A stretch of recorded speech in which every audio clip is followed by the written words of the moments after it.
पूर्वार्ड 268। गौतमालय पर गूलर फल खाना।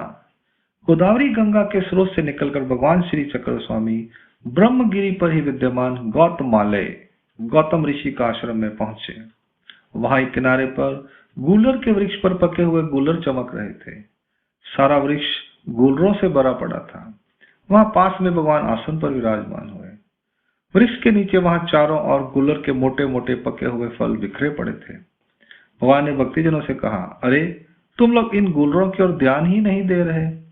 भगवान के ऐसा कहते ही सबने मिलकर उन गूलरों को एकत्र किया। छोटी छोटी डेरियों में रखे हुए उन गूलरों में से 2-4 गूलरों को हाथ में लेकर भगवान ने कहा, ये गूलर ब्रह्म गोलक के समान दिखाई दे रहे हैं। ब्रह्म गोलक। उनमें से कुछ गूलर भगवान ने स्वयं स्वीकार किए और बाकी भक्तिजनों को प्रसाद रूप में बांट दिए। सभी भक्त लोग उन मीठे गूलरों को खाने लगे।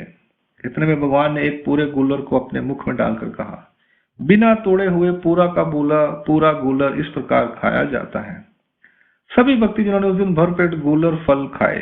फिर भगवान ने कहा, बस अब और अधिक गूलर मत खाओ, पानी पी लो, नहीं तो पेट में दर्द शुरू हो जाएगा। इस पर भक्तिजनों ने गूलर खाना बंद कर दिया। लीला का हेतु। ब्रह्मगिरी पर जाने का भगवान का प्रमुख हेतु तो यही था कि वहां उस स्थान को अपना संबंध प्रदान करना। इस संबंध दान से भगवान ने अपनी शक्ति का निक्षेप किया। इसके अतिरिक्त भक्तिजनों के साथ भगवान ने वहां गूलर फल खाए। उसका पुण्य फल किसे प्राप्त हुआ? इसके उत्तर में कहा गया है कि जिसका वह पर्वत है उसे ही प्राप्त होगा।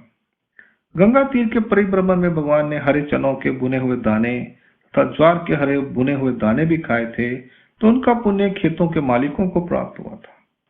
जीवों का उद्धार करना यह सर्वज्ञ श्री चक्र स्वामी का व्यसन है। यह भगवान के मनुष्य वेश की लीला है। अंक लीला क्रमांक पूर्वार्ड 268 यहाँ संपूर्ण होती है। लीला क्रमांक पूर्वार्ड 269। गौतम के दान के खेत दिखाना।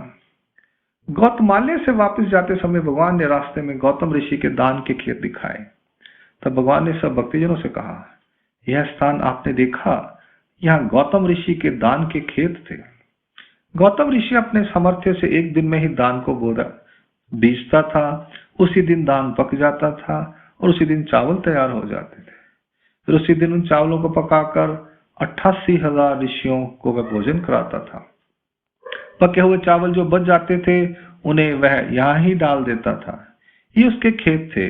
वहां से वापस आते समय भगवान ने गुप्त त्र्यंबक के भी दर्शन करवाए और थोड़ी देर आसन पर बैठे। लीला का हेतु। भगवान ने सब भक्तिजनों को गौतम के दान के खेत दिखाकर उन्हें गौतम ऋषि के सामर्थ्य से परिचित करवाया और गुप्त त्र्यंबक के स्थान पर बैठकर उस धरती को अपने संबंध दान से पवित्र किया। उस स्थान को संबंध देना यह भगवान का हेतु था। अंक लीला क्रमांक पूर्वार्ड 269 यहाँ संपूर्ण होती है। लीला क्रमांक पूर्वार्ड 270। अंजनेरी में एक रात निवास।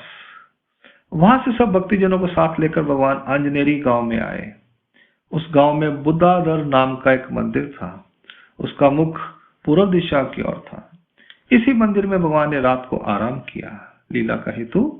रात को निवास करना और स्थान को सामान्य रूप से संबंध देना, यही एक हेतु था अंजनेरी में।